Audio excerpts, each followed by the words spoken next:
Carl, this is Kathy. You had mentioned something, it's the armature of action in sculpture. I didn't know much about it, so I looked it up. And I saw is it, I'll put it this way, the wiring or the underneath part of sculptures that you're, you kind of equate with doing our gesture. I was just trying to see the Well, clarity. the wire armature, if it isn't right, then when you build on it, nothing will ever be right. Okay. My point is that maybe they don't pay enough attention at that stage. I certainly think that's true when it comes to those that work building those wax figures at the Oh, wax museums.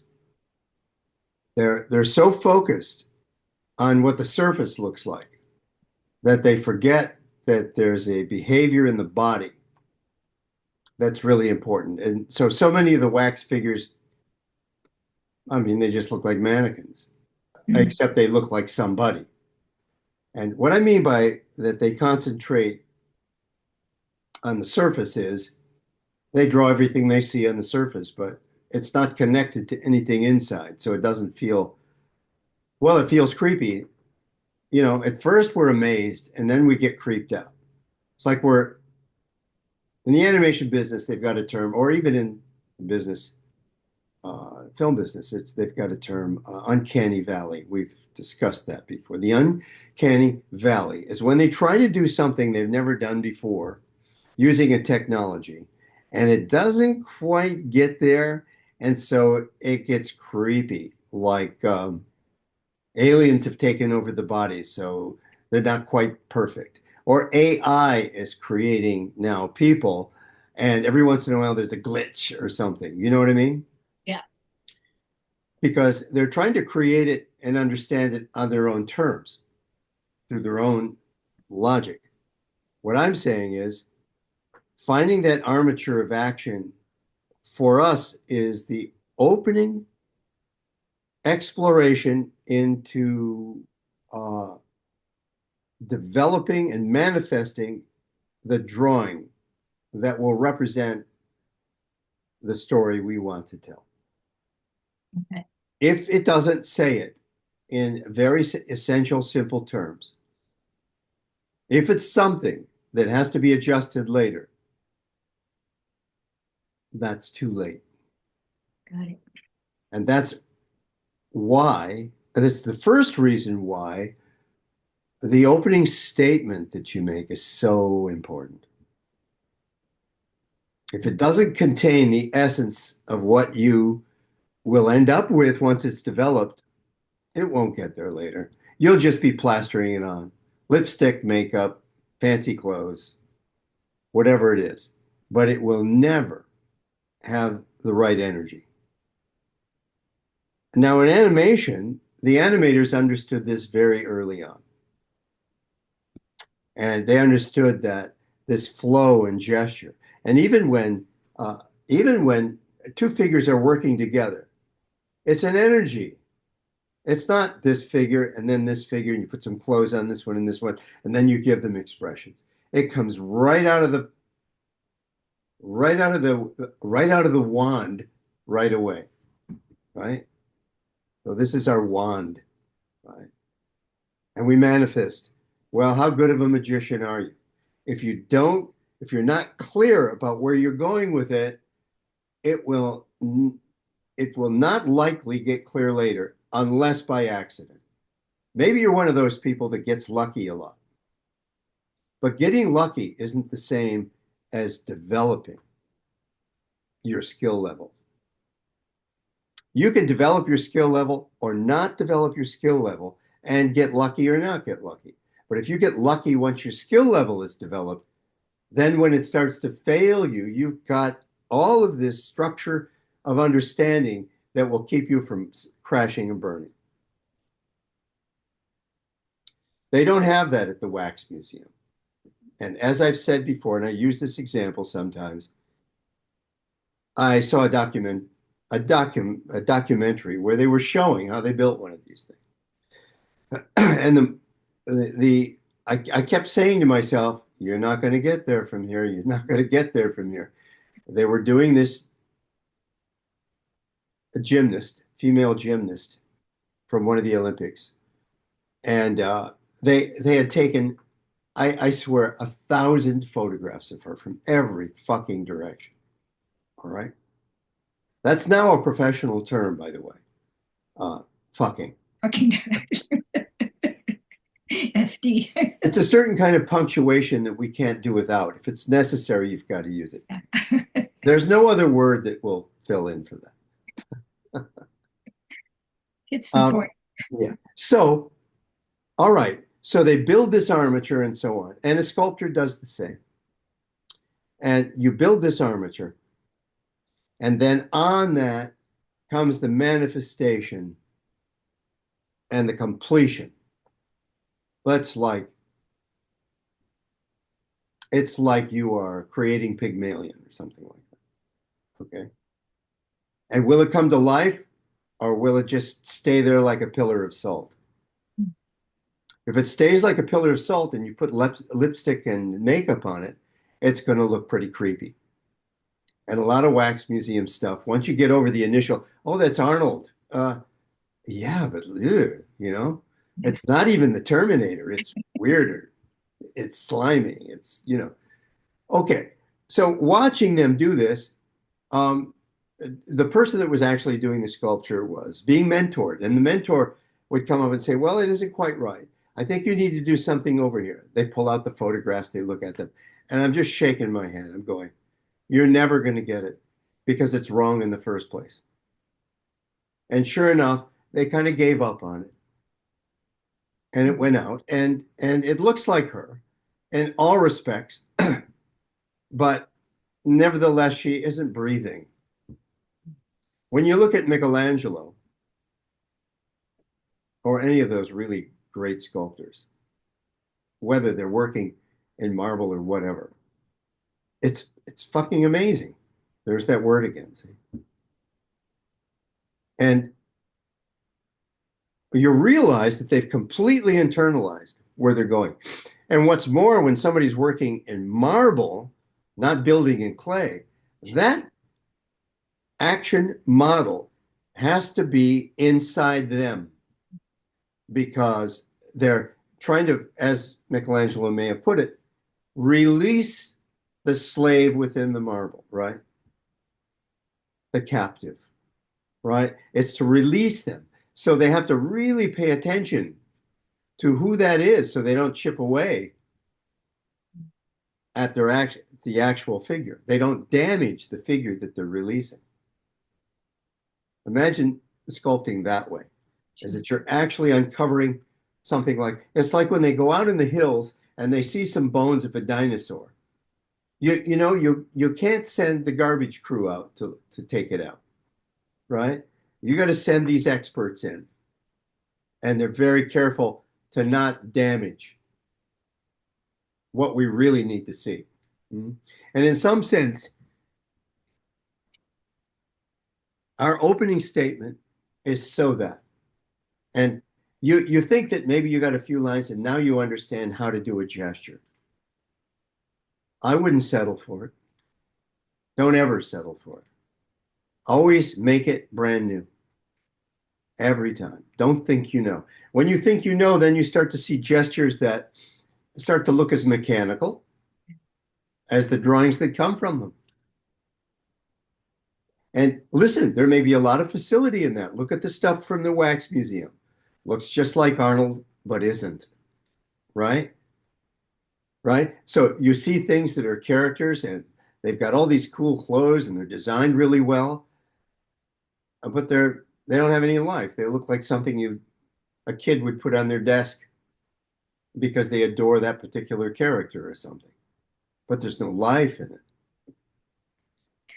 Do you want your work to be like that? Not in my class, you don't. Okay? I won't let you get away with that. I don't want to put more people out there that can just be putting little statuettes both on, the internet or on your desk or someone else's desk. We're trying to go further than that. How to get inside and let the inside speak through the body. The body is an alphabet. Every time you shift or move, it says something else. Every time. So if you're just doing body parts connected to one another, well, we got to go along further than that, right? So gesture. Carl, I have a And question. Oh, let me just finish the statement. Gesture. When we talk about building, it's the action part that you need to get in touch with. What does action mean? It means verb, it means doing. It's not a noun. I'm not saying that in our drawing there are never nouns. If we stop and study a part, right, and we say, okay, this is connected to, the collarbone's connected to the hip bone's connected to you know, uh, the toe bone, whatever. You know that song, yeah. right? If that's all we're doing, that's all we're going to get. But there's a study there that's important. It's because you're playing around with words so that you become at least accustomed to them. And there's a little bit of facility, and then you start to say, well, what's the visual language for a hip bone? What is a hip bone? Oh, it's the great trochanter. Well, it's not a bone, it's part of a bone, right? So then you start to talk about its connection and so on. So we learn more, we develop our vocabulary. But when all is said and done, you've got a vocabulary, but you have no story to tell. And I'm actually not trying to tell you guys what stories you should be telling, but we do attempt to tell stories here anyway. When I say, what is a subject doing? That's an attempt to get you to speak a sentence rather than just a bunch of words. Now, eventually, you might say, well, that's an aspect of what I want to say, but there's also mood, there's space, there's all of these other things, there's the quality of the line, all of these things. Where do they fit in? And that's what's going to make you uniquely different than anyone else. Being able to use the tools to express where you want to go with them is what we're aiming for. Not just that you can recite the alphabet or every word in the dictionary starting with A. That's not a story. Right. So and so that's what we're talking about, but you still need the alphabet. And what we're trying to do is to create some story so that you understand that just drawing a figure is not enough. It needs to touch us or speak to us. If it's not speaking to us, it just sits there. Right. I've got a piece of sculpture in my house that I inherited. And it's, I don't know, maybe almost 200 years old. It's marble. It's just a bust from below the chest to the top of the head, right? And I had a friend over that I hadn't seen in a long time. He came in and he's kind of looking around and he looks at that and he goes, whoa, right? And I said, yeah, that's the right reaction because this is such a fine piece of work. And you could see and the face is a little bit idealized. It doesn't matter. Everything about it is got relaxation and care, right proportion, right attention to different things and everything. And when you look at it, you can't help but be attracted to it. Now, think about all the sculptures you just see in life that people do, right? Maybe even your own, who knows? But Are they compelling enough to stop somebody in their tracks? So when we talk about in my composition class, what makes a painting great? What makes a work of art great? That's what we want to be going for in the end. Maybe in the beginning, it starts with the gesture. So where am I going with it? So the animation business shows us to some degree in, uh, Frank and Ollie's book, The Illusion of Life. You'll see gestures in there, and you'll see gestures in there of interactions between characters. Gesture, just gesture. Interactions between characters. There's no real distinction between one character and another. It's a flow, it's an energy. If you don't have that, you've just got two mannequins standing next to one another. And that's what these early animators perfected. That's not a copy of the past. It's a liberation from the past. Now, all these guys in the Renaissance and so on, they found it, and they found it in their way, but they went through traditional methods to get there. In animation, they didn't have those things, but they knew they needed to find something authentic, and they found it. And that's what they add for us to the vocabulary of what we can start with. They've added so much in terms of the expressive behavior of movement. And there are a lot of reasons why it happened in the 20th century instead of earlier. It's because of technology. Paper became abundant. You didn't go buy a precious piece of paper like in the Renaissance, and you do a drawing on it, and you have to wipe it off, and you do another drawing on it, and you prepare the paper. And it's a wonderful idea. I like it. But you prepare it, and then the paper knows you now, and you know the piece of paper.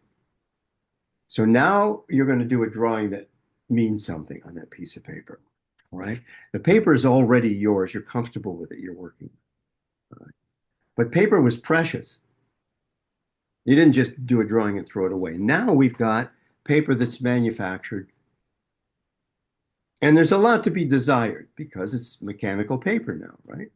And they got better and better at it. But you were able to do a drawing and throw it away, do a drawing and throw it away. So there was no need to consider it as something that's precious. And it opened up a kind of freedom about drawing that was never there before. Wasn't possible. And as a result, they discovered in their way how to just speak more spontaneously to something.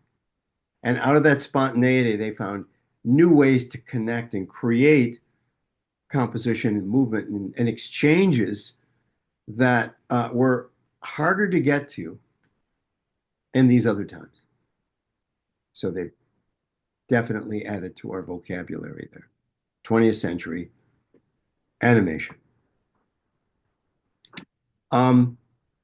I hope that answers your question, Kathy. Yeah. Oh, actually, you answered another one just now. My other question was, how far back do we go with the gesture as we know it? I mean, I would look at Daumier, okay, and then Michelangelo. I love looking at his anatomical drawings. But now you've answered it. It's technology, and that the paper was precious. You just didn't That's right. deliberately go, okay, yeah, that makes sense. Thank you. Plus, Yeah. they would work, except for Michelangelo, they would work from the anatomy and then build the action. The difference is we're really starting with the action first. Mm. Now, Michelangelo understood that, but I'm not sure that everyone understood that.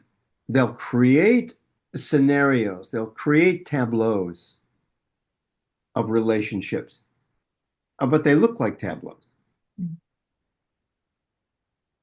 right? So So when it's you not get to about somebody like Daumier, he's already exercising drawing in its early stages as a statement in itself Yeah. that can communicate something that a finished drawing doesn't quite get to.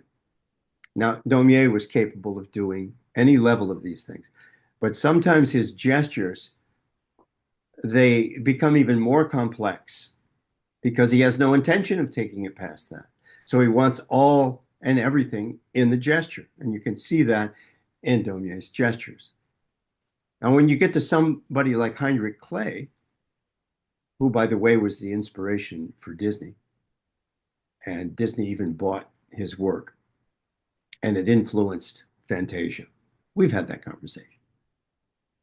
When you get to somebody like him and you look at his sketchbooks, you see these drawings and they look like they're just coming off the top of his head. It's because he's internalized everything we've been talking about. Like a great sculptor, like a Michelangelo. Where he's going and building and what we see, there's so much that's there that's actually literally not on the page, but we can see it in the result.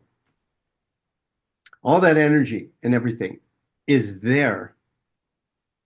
But what you're seeing is the magician's trick, not how it's done. And that's why when you watch somebody draw that's really good at it, we become mesmerized because we're seeing the magician's trick as it's unfolding. And in a way, just to watch that can be an entertainment, right? Let alone learning how to do that or wanting to do that. So somebody can watch somebody draw and be thoroughly entertained by it, even though they're not going to learn to draw.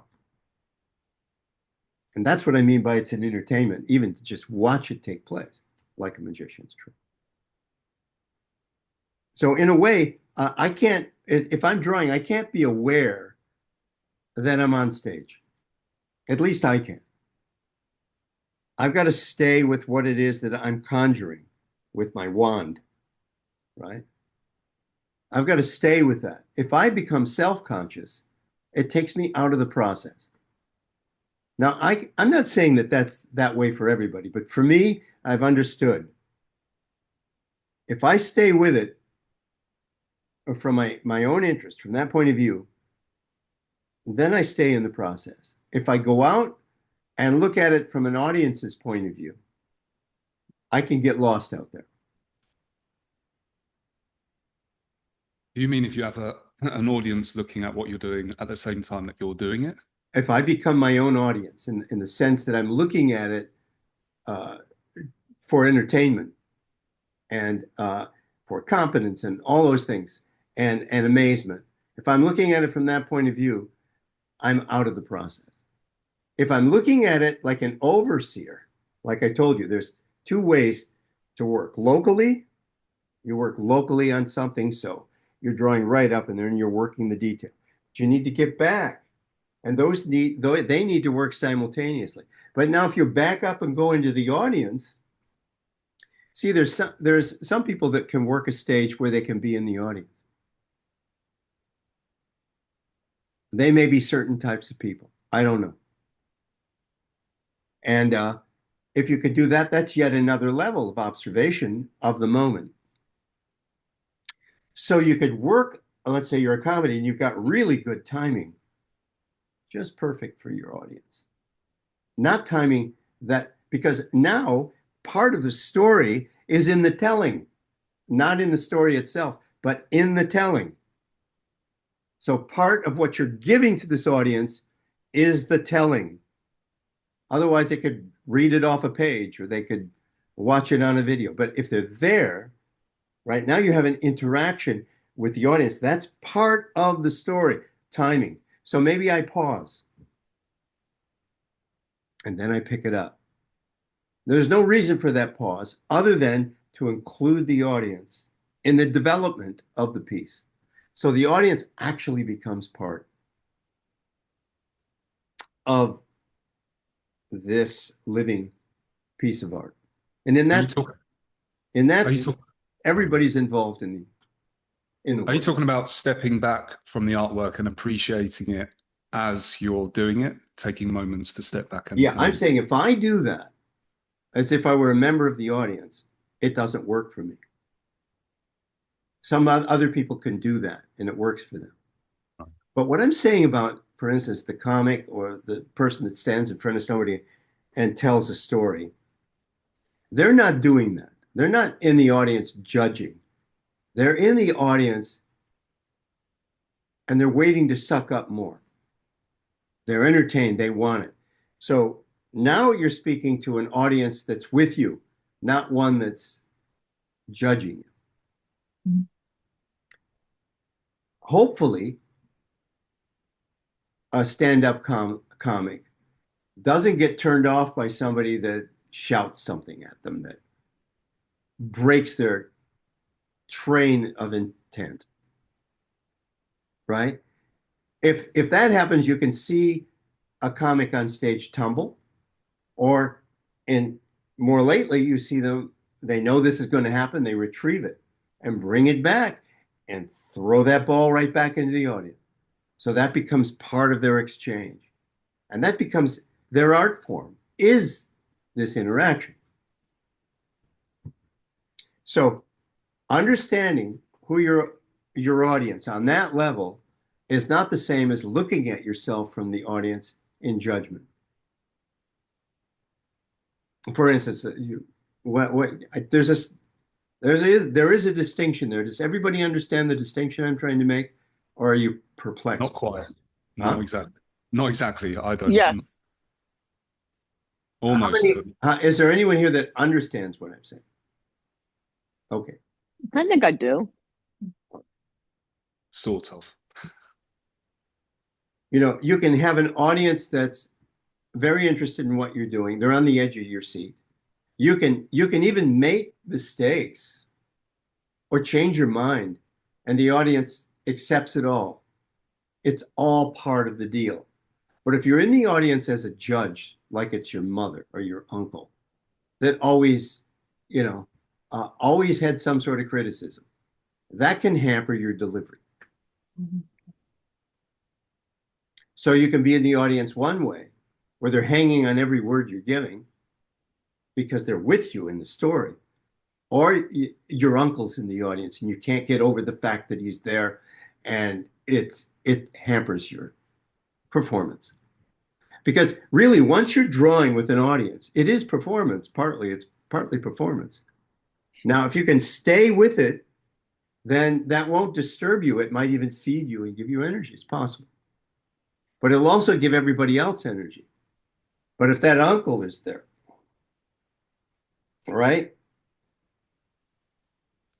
And we let that energy touch us, it could trip us up in a way that we have a harder time recovering from.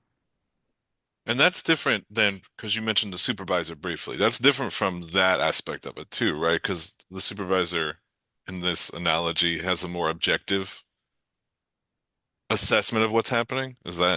Am I understanding that correctly? I would hope so. Okay. But that isn't always the case. That isn't always the case.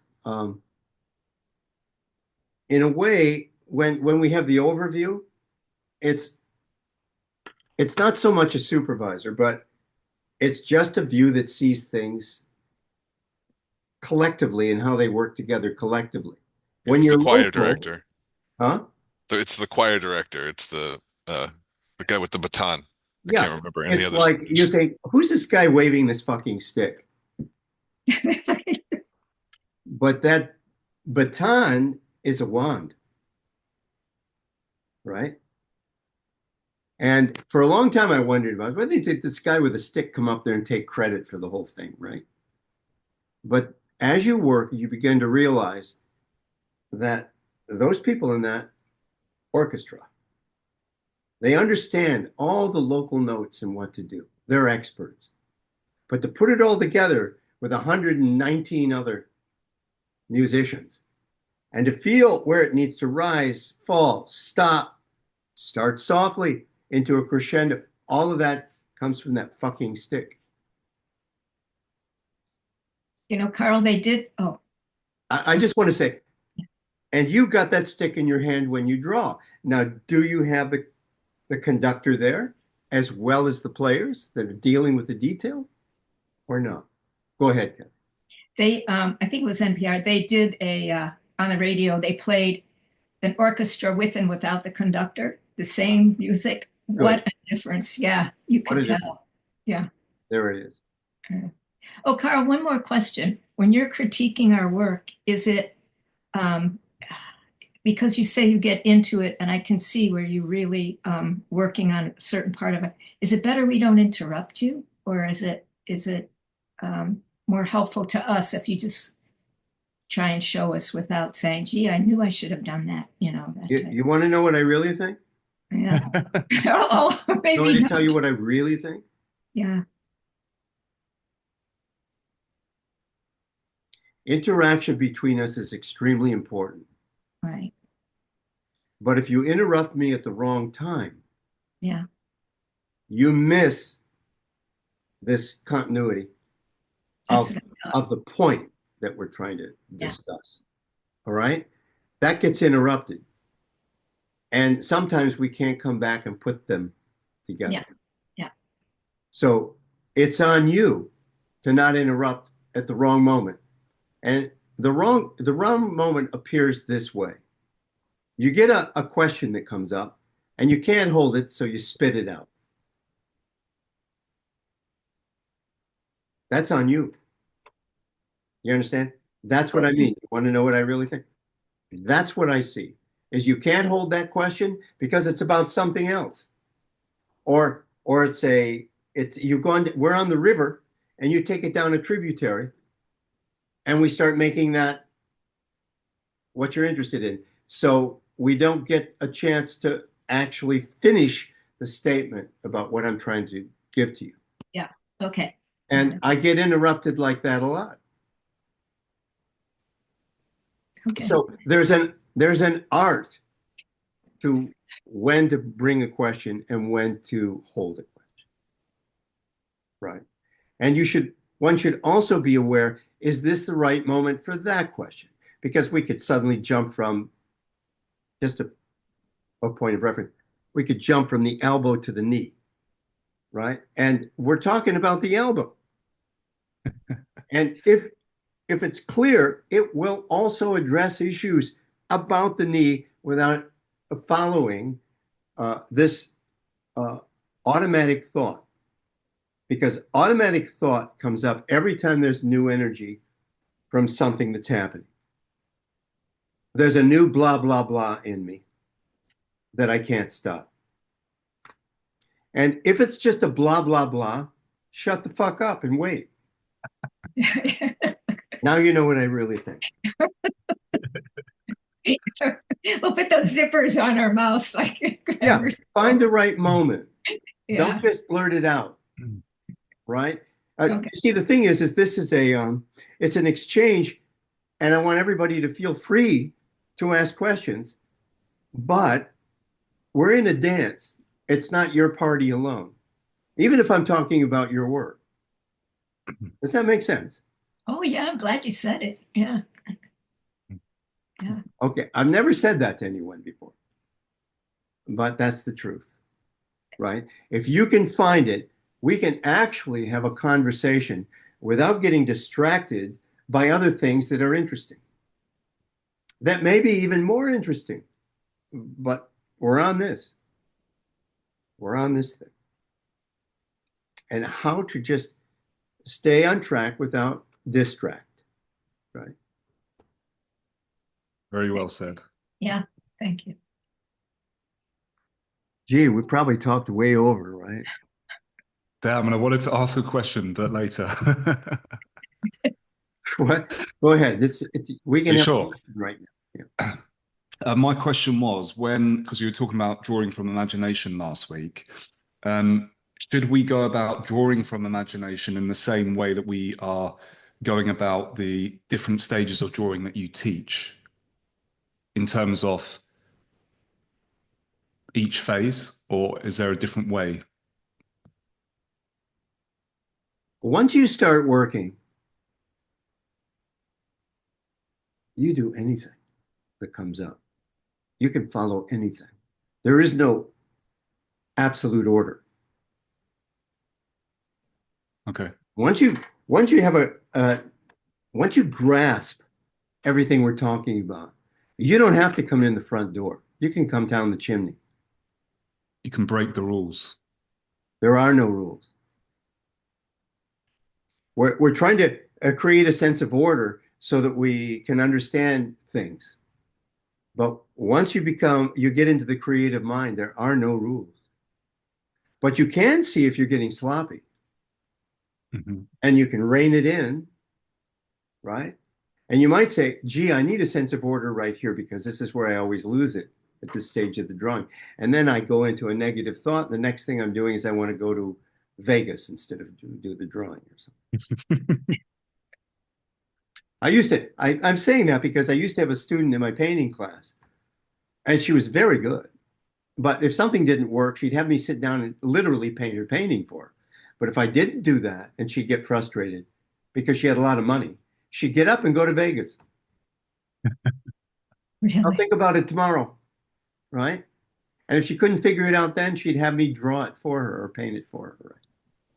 And then she'd go sell it to, because she knew a lot of celebrities. She'd sell it to the celebrities and go, thank you very much. That looks just like me or whatever.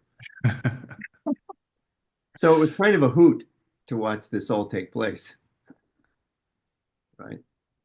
So you're absolutely free when it comes to where you need to go. You can come in from the strangest place. You can come in as a vapor from a hole in the wall. Okay? You don't need to come in all formal with your.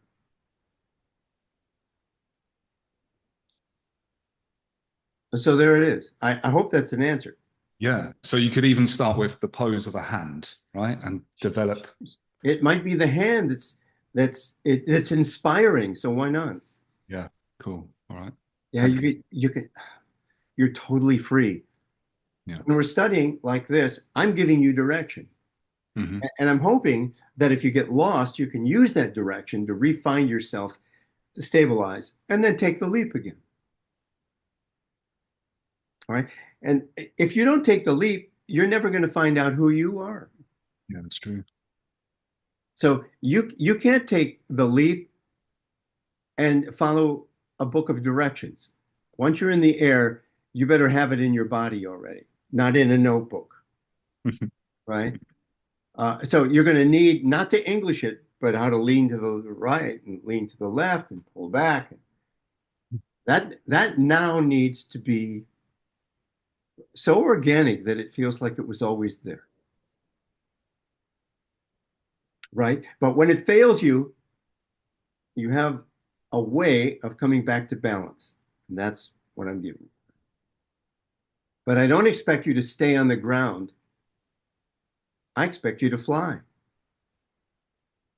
Now, some people in here are flying too soon before they have the knowledge. So when I pull you back from something that you think is really creative that I don't appreciate, I can tell you right now, I do appreciate it, but I want you to have the skill level that can support it if it fails you or you hit an air pocket. You don't just drop to the ground with a splat, right? Is that you understand enough about navigating that you can carry it until the next big lift comes.